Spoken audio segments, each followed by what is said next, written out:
ಪಕ್ಕದ ಥಿಯೇಟ್ರಲ್ಲಿ ಇಳೆಯರಾಜ ಅವ್ರದ್ದು ರೆಕಾರ್ಡಿಂಗ್ ನಡೀತಾ ಇತ್ತು. ಅವರು ನಾನ್ ಸ್ಟಾಪ್ 40 ವರ್ಷ ಮ್ಯೂಸಿಕ್ ಮಾಡಿದ್ದಾರೆ ಒಂದೇ ಸ್ಟುಡಿಯೋದಲ್ಲಿ. 40 years ನಾನ್ ಸ್ಟಾಪ್ ರೆಕಾರ್ಡಿಂಗ್ ನಡೆಯೋದು ಅವ್ರದ್ದು. ಅಂಥದ್ರಲ್ಲಿ ಈ ಸಾಂಗ್ ನಾನು ಮಾಡಬೇಕಾದ್ರೆ ರವಿ ಸರ್ ರೆಕಾರ್ಡಿಂಗ್ ನಡೀತಾ ಇದೆ.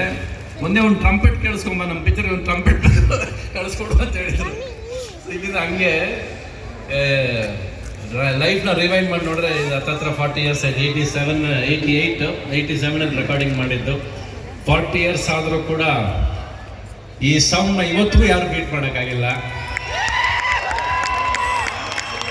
That was the excitement. And cinema ಅಂದ್ರೆ ಒಂಥರ ನನ್ನ ಎದೆ ಹೊಡ್ಕೊಳುತ್ತೆ ಇವತ್ತು ಕೂಡ.